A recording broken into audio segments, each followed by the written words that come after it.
Starting to record. Okay.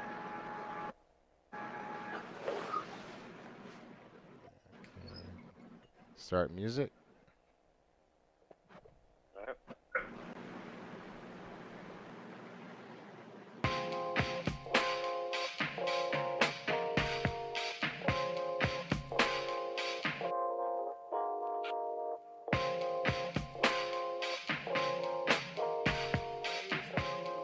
All right. Cadence in the booth, just so you knew prior. Everybody riot, organized chaos, nobody quiet. We gon' try a seance. Communication and communion with the world's greatest icon. Station as a human, yet he's listening to my song. Hype John, this that no nigga with the bass and the bang. Make it do, yo, hit you with the five elements, like five elephants. Let him know I'm relevant, I'm heaven sent, telling him we're from a whole nother galaxy. I'm actually born from the static sea. Ass to be crazy, I'm trying to be amazing. Next big thing kinda has a nice ring. Bada boom, bada bing. You love it when I go off when you're so lost and it's so awesome. I get it cause I am from where the stars from. I'm Martian, the boogie down. All right, and we are live here on HamiltonRadio.net, channel HR2. I am your host, John Brecco, and we are doing the first ever episode live from Pop Radio 77 Studios. And I feel good about this, man. The only thing that I don't like right now is how big this setup makes my head look. It's crazy. This is the biggest my head has looked in a while. But, you know, this is going to be a great show. We got a few of your favorite fat comedians that have been reunited for this one. I'm definitely pumped. We got Chino De Leon here, bro. How you doing? It's been a little bit since I had you on. Chino, can you hear me okay? Yeah, I can hear you, man. I'm breaking up a little bit, but I'm hopefully you fix it up, man. I'm happy to be here, man. Glad that Al's back. Glad to see you, man. Missed you. Miss you too, man. I'm just happy to be here, man. Yeah, no, for sure. And hopefully we get that fixed along the way. But like Chino said, we have a great guy here today, the owner of Broadway Comedy Club in New York City. We got the one and only Al Martin here. Man, how you doing? It's Hello, good to see you. everybody. How are you? How you doing? Al, Glad we brought back the band here. for sure, man. I just got to tell you, first off, to start, I love the. I don't know where you're doing the show from, but I love the setup you got going because you had strobe lights during the theme song, and I just thought it fit really well. It was looking like it. No, I'm sitting in my den, basically, watching TV in the background and just chilling out on a very comfortable couch, I might add. I like it, man. The only thing missing from you that I saw last time was a cigar. Oh, yeah. That's because I was doing it out on my porch. Yeah, all right. No, If but I yeah, lit you up got a the cigar pillow. in my den, my wife would kill me. Nah, but you got a pillow on the back of the head, dude. You are looking comfortable. You're living the life, man. Oh, Good for you. Yeah. I'm But chilling out right now, enjoying the show. I love it. But we gotta talk about something major because it's been something you, myself, Chino have all been waiting for. It's been over a year now. The shutdown happened. Everything was shut down, and we've been waiting for comedy clubs to open up. We saw outdoor dining. We still had to wait. Places moved indoor. We still had to wait. We saw parts of Broadway back open up. We still had to wait. And finally, we're getting to the point where this Friday, we're able to open up stand-up comedy clubs in Manhattan and do comedy there again. How excited are you for it, man? I can only imagine. Man, I'm excited. Yes, I'm happy to be back. I'm happy to be doing what I've done for the last 30 years. And, a lot of people were doing outdoor shows and rooftops. And, kudos to everybody, that did that stuff. But, to me, stand up comedy, it's got to be in an intimate space indoors, Yeah. I'm glad we're finally getting to a point that we can start to think about safely reopening these venues and getting that intimacy back with our audience and hearing the laughter, which you don't have on Zoom shows or people that are Yeah. sitting in pods in a field 20 miles away from or in the park or Yeah, man, for sure. It's Nah, hard. but and me and you talked about this last time. The show just isn't really the same when people are muted, when you're not able to be right there to be able to do as much crowd work with them. There's definitely a lot that's had to be changed, and some of it has been a blessing because we've been able to connect with comics all over the country. But a lot of it is made you know being able to do stand up hard. People have had to adjust. So for me, it's just good to get that feeling back of, just doing shows, being out there and being able to connect with an audience in the way that, I was used to when I started doing this for the past 2 years. Then the shutdown happened. So I'm excited, man, for sure. And you got a lot on the schedule already, man. So I got to ask you, what's one of the shows that you're really looking forward to seeing? Is it the Industry Room? Something else? What are you looking forward to? Me, I'm looking forward to, I believe it's the 29th of May, when John Brecco will be having a show at the Broadway Comedy Club. That's what I'm looking forward to. Hey, man. Listen, it's just great to be back. The audience, I was very nervous. I said, are we going to do well ticket-wise? But we've already got 2 shows sold out Saturday night. Our 6 o'clock and That's awesome. our 9 o'clock. And to be honest with you, I think we have a shot at selling out at 4 o'clock, believe it or not. So they're opening us up at only 33% capacity, which in and itself kind of sucks. But when you add to it the fact that there's a curfew at 11 o'clock, that means we can't do a 10 o'clock show or an 11 o'clock show in our other room. So it's really worse than 33%, but I'll take it right now, Yeah. Hey, man. At this point, I think it's gotten to a point where, we got to be able to take what we can get and make do. And, we found a way to make do over the course of the past year. So, I mean, as long as, everything can keep trending in this direction and we can keep going, in a positive, way, then, I think, that's something to definitely be happy about. And this is something to definitely look forward to for sure. But here's what I want to ask you, because you mentioned the ticket sales, and I don't think really anybody knew what ticket sales were going to be like when, we finally came back. So when, you saw that you were selling out 6 o'clock, selling out 9 o'clock on opening night, were you surprised, at what you saw? Were you expecting it because people wanted to get out of the house? What was your reaction to that?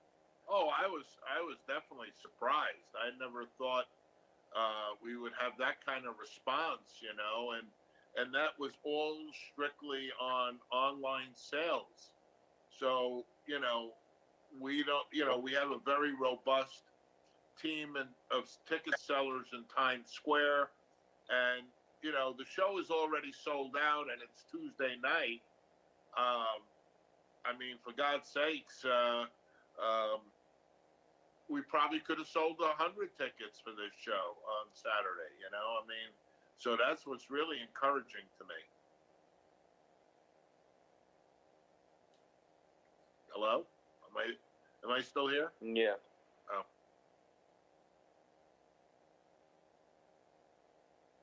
Yeah, nah, I'm with that 100% for sure. Yeah, no, you're still here. I can hear you. Oh, okay. Because it You feels trouble like hearing we're me? going in now. I'm sorry. Hold on, let me try to go outside really quick, see if I can get a little bit better reception. Yeah, no, I can hear you okay. It's going in a bit, but, I can always go outside, try to continue the podcast. Chino is there. great. So, He had to move I'm on my phone right now, so that's a good thing. I can kind of take it there. Where are you now? Yeah, right. He's just been broadcasting from your frozen in car? place. He'd be killing it at the mannequin challenge right now. It might have to get to that at this point, as long as you're able to hear me. But, if you can hear me right now, I'll stay out in front of the studio. That'll work for me. You know, as long Yeah, as I can hear you I can get perfect. everything through. But yo, you're right. Chino. All right. But yeah, Chino was doing great, man. He was killing it at that mannequin challenge. I didn't even know that was happening. Yeah. Oh, he's back again All now. right, but he's There back you go. now. The Wi-Fi is working, man. Can y'all guys hear me now? Yeah. Yeah, I All can right, see yeah, you, I bro. don't know. Perfect. You ended your mannequin challenge. you Oh, were man, just, you were I think killing you it, were man. still Too. I for was gonna about let you 20 go. minutes. I don't know. Bro, I paid my bills. honestly, I don't know. By the time the show's over, John will be broadcasting from the toilet. You know. hey, you know what, man? It wouldn't be the first time somebody's tried to call me like on FaceTime or Zoom, and I've just been sitting there, trying to mind my own business, get through with like a dump or something I got to do. But people just have a knack for calling me when that happens. I don't know what it is. Like I'm trying to be on my phone in peace and not think about you. I get you. I'm sorry. That I'm feeling that really strong now in the last week or so since we've been opening, because there's a million things you have to do to get a club reopened, and I feel like I haven't had a minute to myself for 2 weeks. Yeah, I can imagine. Just when you felt like you had all the time in the world to yourself to be able to do what you need to do, and now you just go straight back to that. Was that an Right. adjustment? Let me ask that now. What's that scene, Al Pacino, Godfather 3? Just when I'm out, they pull me back in. Yep. Yeah, right. You were talking because you got the podcast started for Broadway Comedy Club Radio. You were talking about like some of the fat food reviews, that you were doing at the time. You had time to write your own book. Right. You had time to do all kinds of things, but I do have to ask, are you thankful for it in a way that you got to be able to do all these different things, that you probably didn't have time to do before? Well, I'll tell you, other than worrying about my kids and how they were going to get through it financially and health wise, I was okay. I mean, like you said, you got a chance after 30 straight years of being in the business. I got a chance to reflect on things and focus on other things that I didn't ever have time for, like writing the book, doing the fat food review for creative purposes. I think I even did a couple of stand-up shows down in Florida where we were able to do it. So I did some stand-up again, and I was doing all sorts of different things creatively to keep me busy. And I kind of enjoyed the freedom. I got to see a little bit about what retirement would be like. But, it's good to be back in a way also. And the excitement of and the challenge to see, after all that has occurred, to see if we can successfully get it going again. You got me curious now. You mentioned you did stand-up in Florida. How long has it been since you had a chance to do stand-up? Because I'm sure this has kept you busy for a while. Well, I was a very regular stand-up comic and did a lot of stand-up comedy from about when I started, 89, till about, I'd say, 2000, for 11 straight years. And then really running the businesses. It was actually the opening of Broadway Comedy Club and building that one out that really got me to the point where I just couldn't totally focus on a stand-up career. So then it became going up when I wanted to go up. And if I was at the club and I saw a really good crowd. But the problem with that is, to really maintain your timing and to be strong as a stand-up, you need to get up pretty regular. Oh, so absolutely. even though I had the opportunity to get up with a club at my disposal 7 nights a week, I still didn't want to do that. I didn't want to become a regular stand-up comic again. So, it took a lot of rehearsing in my backyard, in the swimming pool, in the toilet, like you do. And I'd be doing my set in the shower, but I kind of enjoyed doing stand up that way. I think before I did it a couple of times here in Florida, I think in 2018 I did 4 shows in Atlantic City at the Atlantic City Okay. Comedy Club. So, I got to, stretch my muscles there. I did a set at in Staten Island at the Looney Bin, and periodically I'd go up at different shows at Broadway. So, I've never been up at Greenwich Village Comedy Club, believe it or Really? not. So, yeah. Wow. And my favorite room at Broadway is the Red Room upstairs. I'm not a huge fan of the downstairs room, for my personal opinion, but That's surprising, actually. I didn't know. yeah, to sit there and bash your own room, right? No, No, I'm I not thought you bashing would have it. been a It's a fan great of the bigger room. room. There's nothing like that room when it's packed and sold out. It's just a room that I haven't always done that great in, at least for my taste, and my expectations. But, I kind of like doing sets in rooms that are not mine, because Yeah, that's fair. when it's my room and I'm standing there, I'm going to get a lot of curiosity seekers, like comics who Right. are just starting out. They'll sit and they'll start watching me and they'll say, well, how could he give advice about comedy if he bombed on this show? So I don't like that kind of pressure. That's why I like to be out on the road somewhere. Yeah. And do it. And secondly, when I'm on the road doing comedy, I don't have to worry and look at the table and say, while I'm on stage looking at it, say, how come a waitress hasn't served this table yet? Or how come, that person doesn't have their second drink? And all of a sudden I'm managing the club from the stage, I mean, it'd be a great way to do crowd work if you could figure out some lines for any of those instances. But I mean, has that ever happened? Where you managed from the stage? Did you find this out from experience? Yeah. I mean, when I was first starting out, and I would, when I would do a lot of that stuff would be on the late show on a Saturday, really Right. late into the show. If I went up and it was back when I first started, comedy went a lot later than it does now.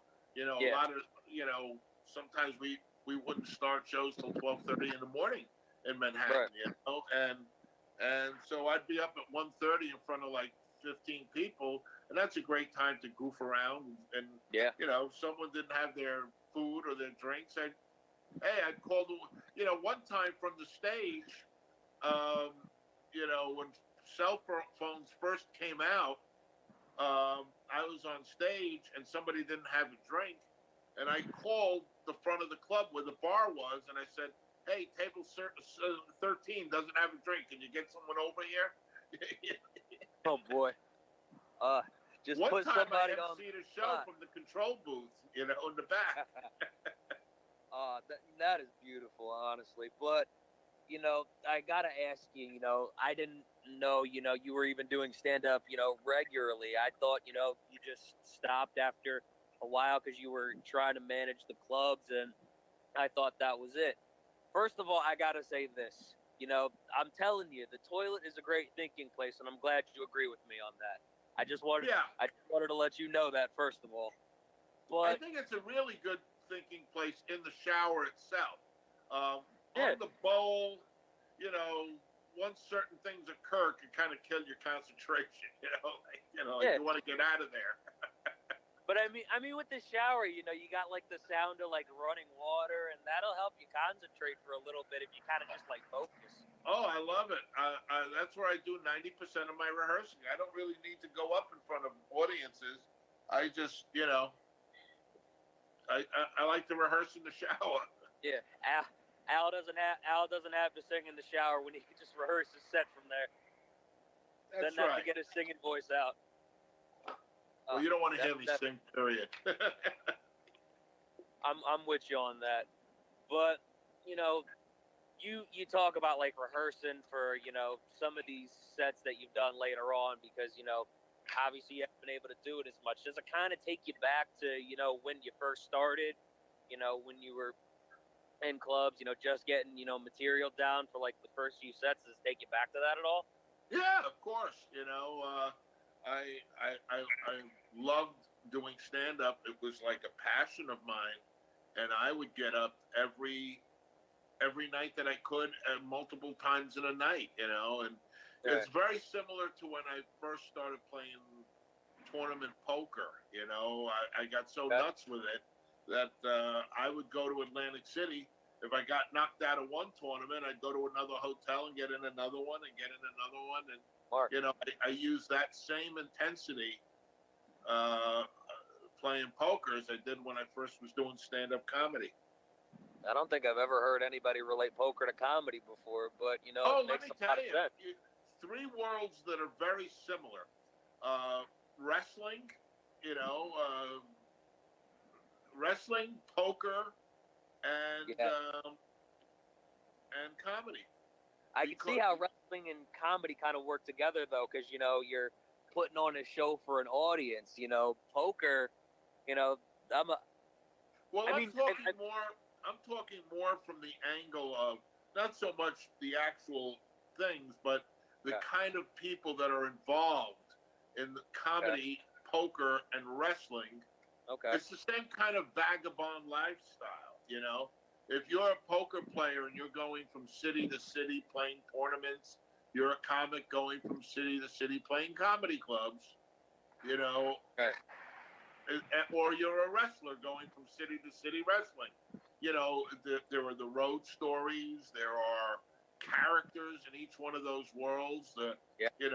There's a guy I know in poker who's made $57 million in tournament winnings, and he's broke.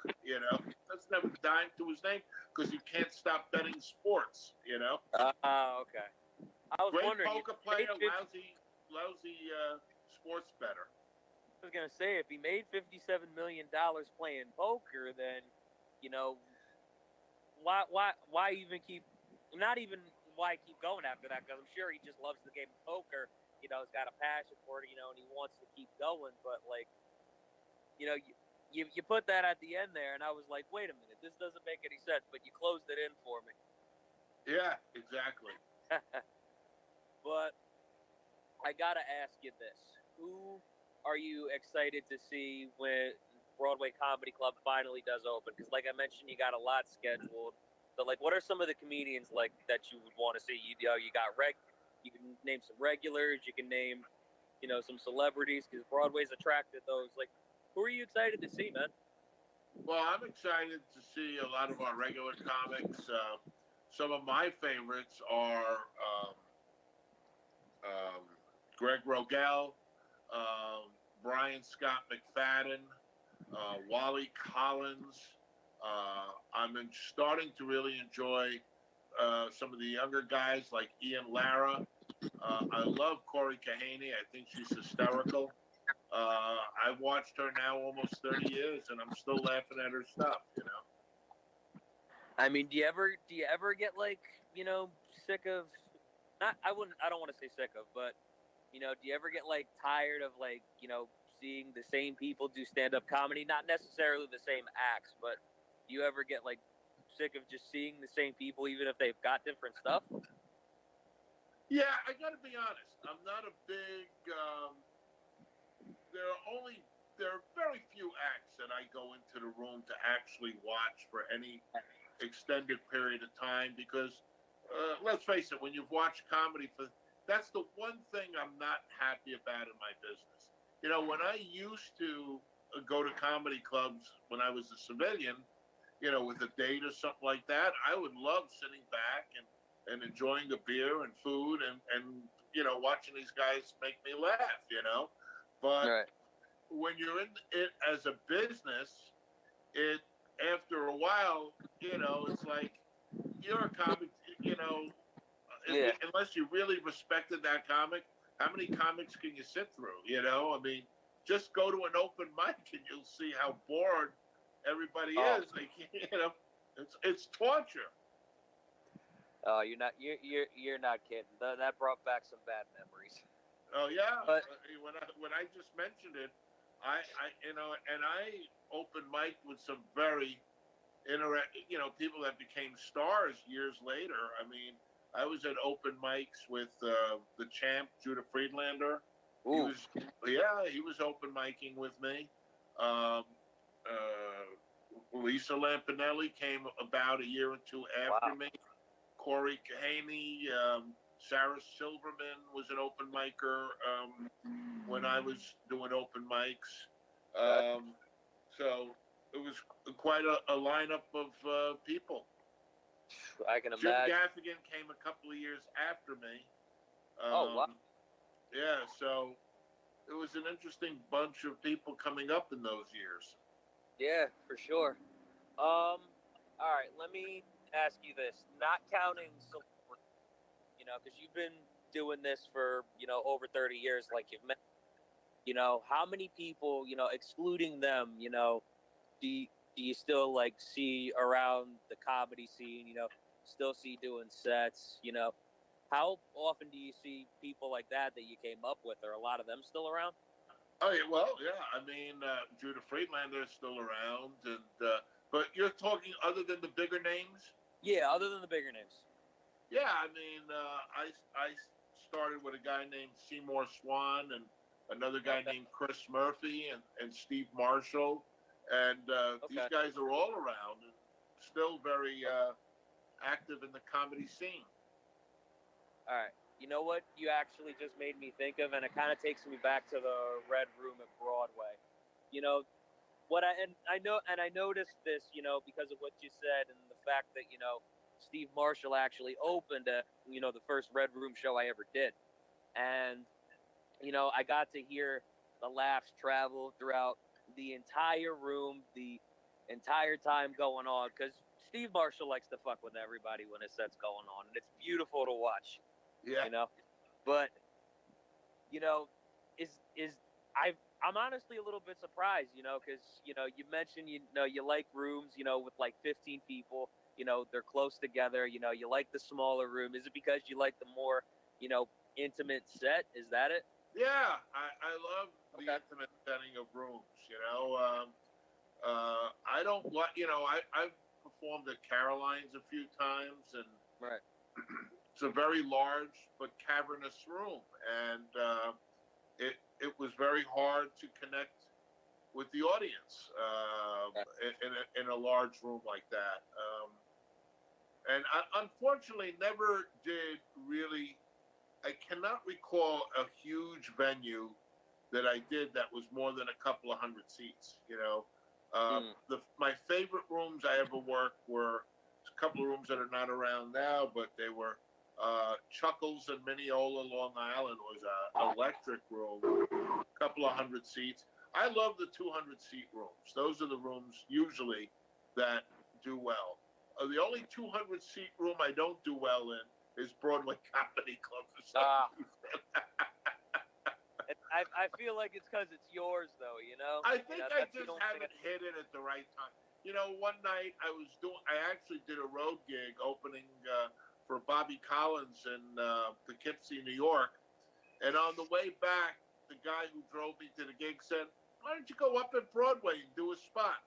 And I said, "Nah, I'm tired.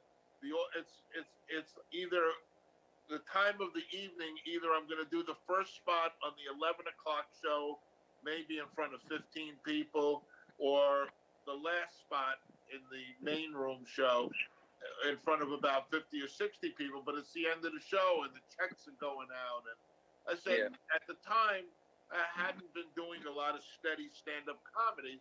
I did okay on the show I did in Poughkeepsie, and I didn't want to ruin the buzz, But the guy said, go up, come on." So I went up. He talked me into it, and it was terrible.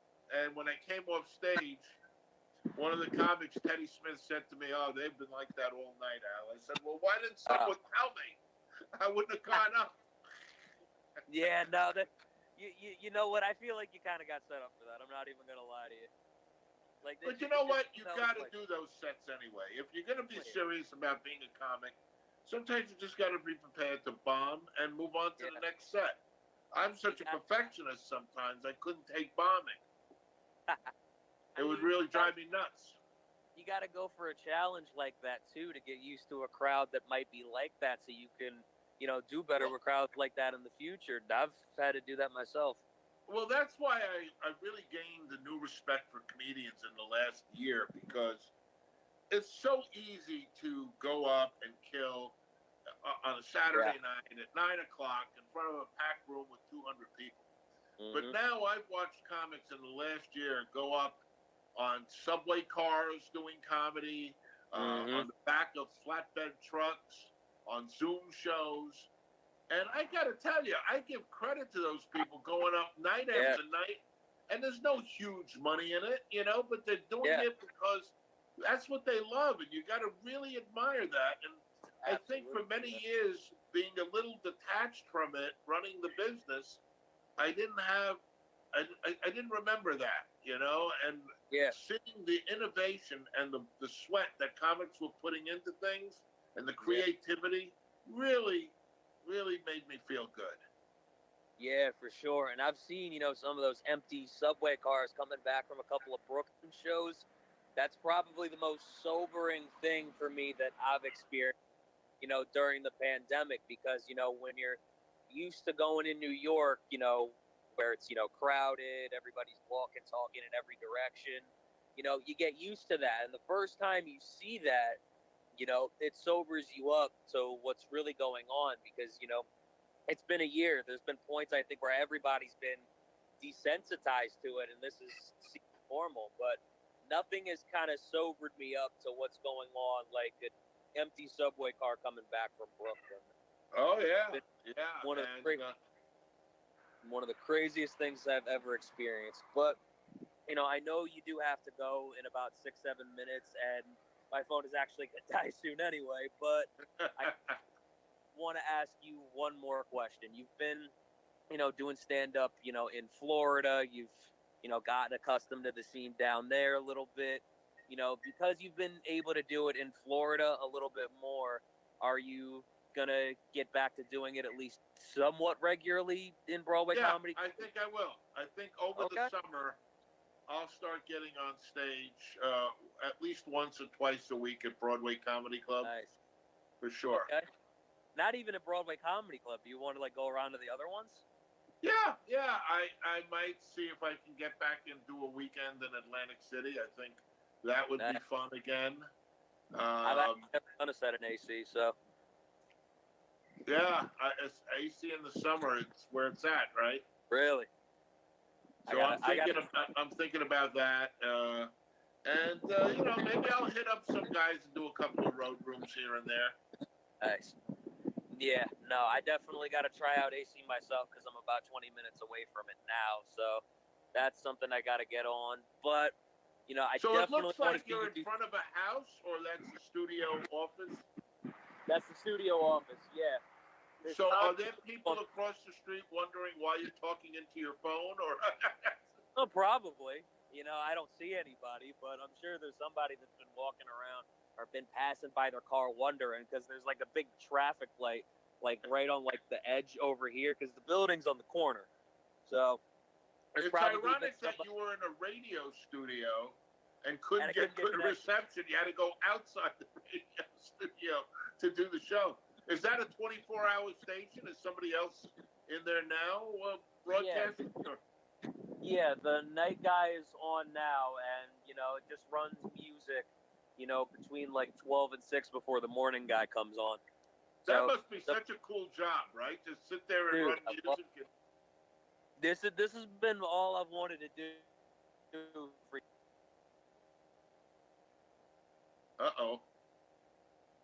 John left, and I think Chino left a while ago.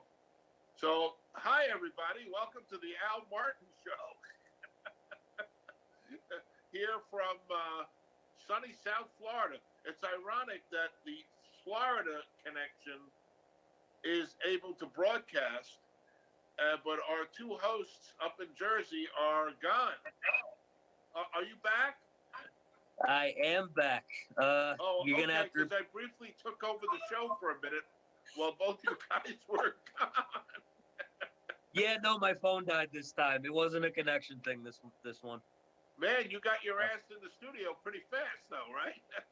Yeah, man. And luckily, the door's right when you come in, so it only took me a second. You know, Cool. so And we lost Chino a while ago, right? Or yeah, we did, man. You know, I was looking forward to having him on too, so I'm definitely gonna have to try to get him on here again. he's You know, not 'cause your regular co-host. He's just an occasional guest, or he was, but he recently got a job at Amazon, so you know he's been trying to get adjusted to that. You know, and I get where he's coming from. I had to get adjusted to that myself before I started doing this. So you know, it's definitely an adjustment. It might take him some time, but I think I what you're definitely doing is really what I would have loved to have done when I was younger. I was fascinated with radio, and I would have loved to to do what you're doing. And when I hear the excitement when I hear you talk sometimes on Facebook on your posts, it's really kind of cool that you're living your dream, man. yeah, man, for sure. And I do have to be honest. Comedy's always been like the second love from the beginning because I started doing this, in college back in 2013.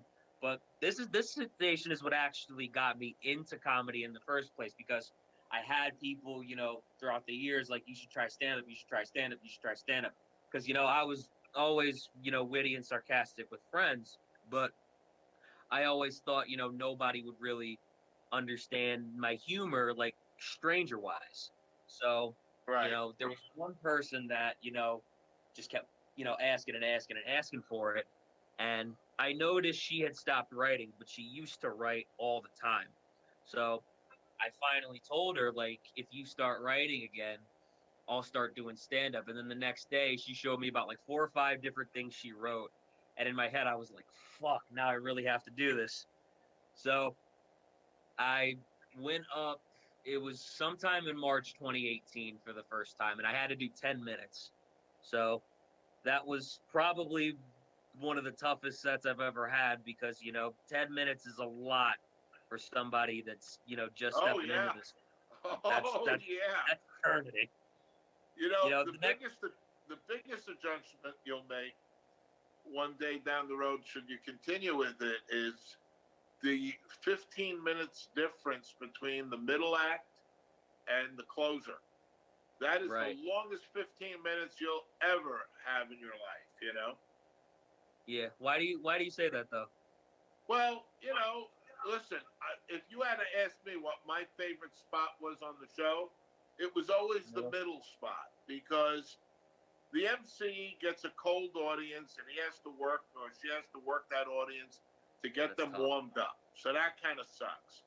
Yeah. By the time the middle gets up, they're nice and warmed up. They have a drink Yeah. or two in them, and they're ready for you. And then when you're the middle act, as soon as your act is done, you get your money and get the hell out of there. Right. While the closer is still up on the Yeah, it's a thing. long night. That's true. But The difference between closing and the middle, of course, is the money, but it's also Right. an hour of time. You could be home, chilling out while this guy is still up there telling jokes.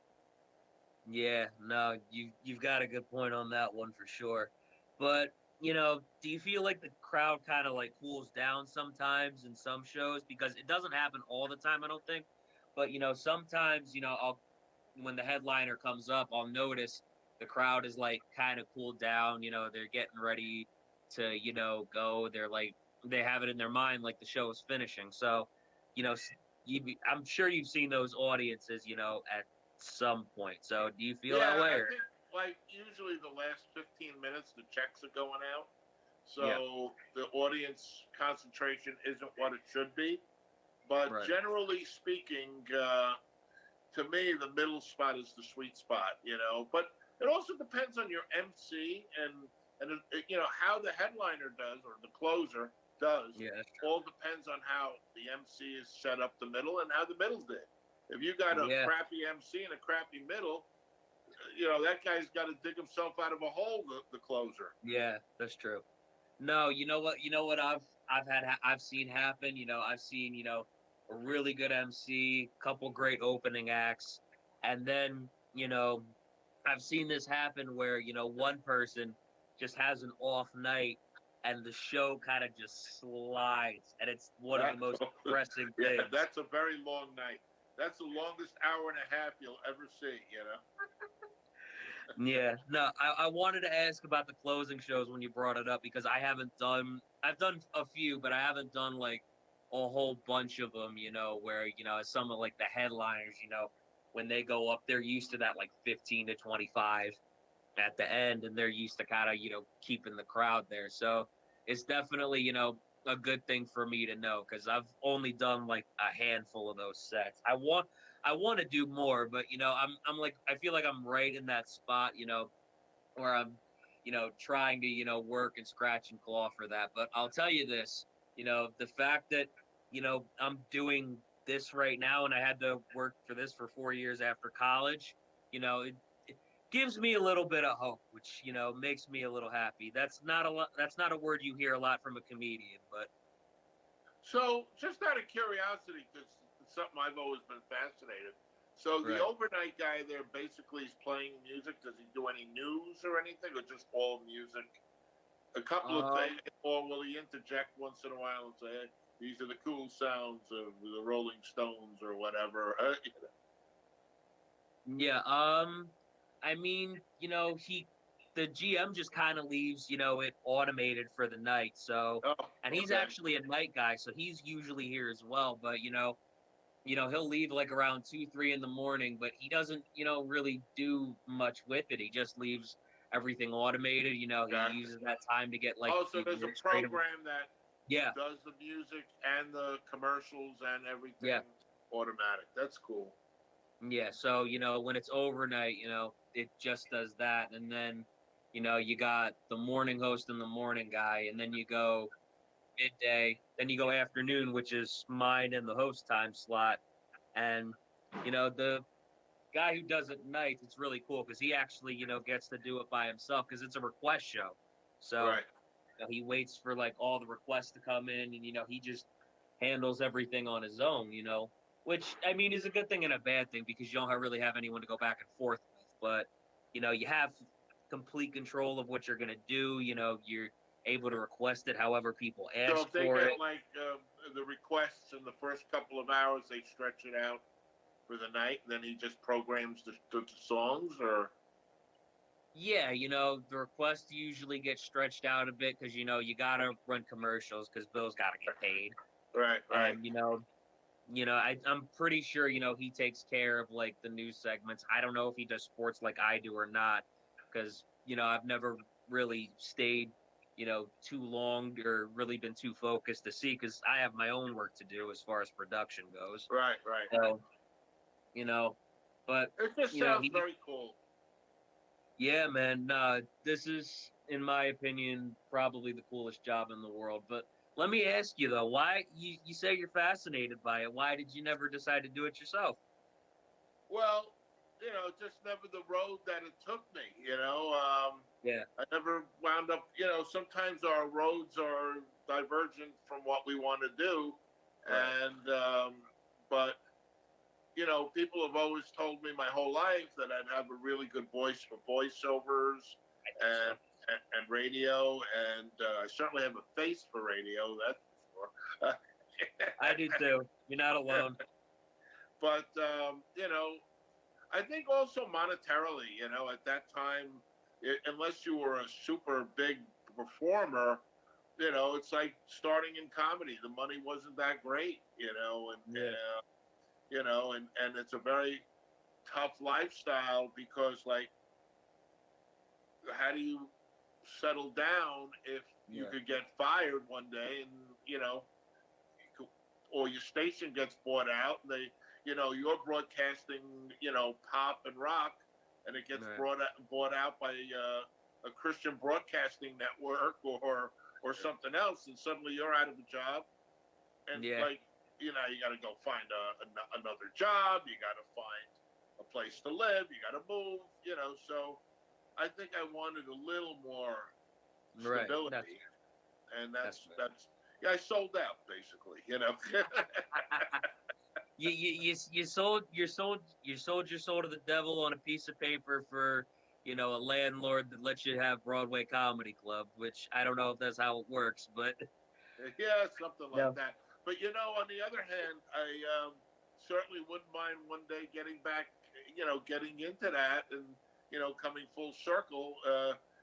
One of these days, if a radio station will have a 63-year-old former comedian, I'd love to do it. let me tell you this. This station actually plays all 60s, 70s, and 80s music, so it's all throwbacks. So, you know, I mean, you grew up in the 70s, right? Because my mom's Yeah. about 62, 63. Yeah, I So- grew up with the disco music and rock and roll. Yeah, I was that's what my both. mom I was grew a up with. rocker and a disco fiend. So, but some people either like rock or some people like disco. I like both.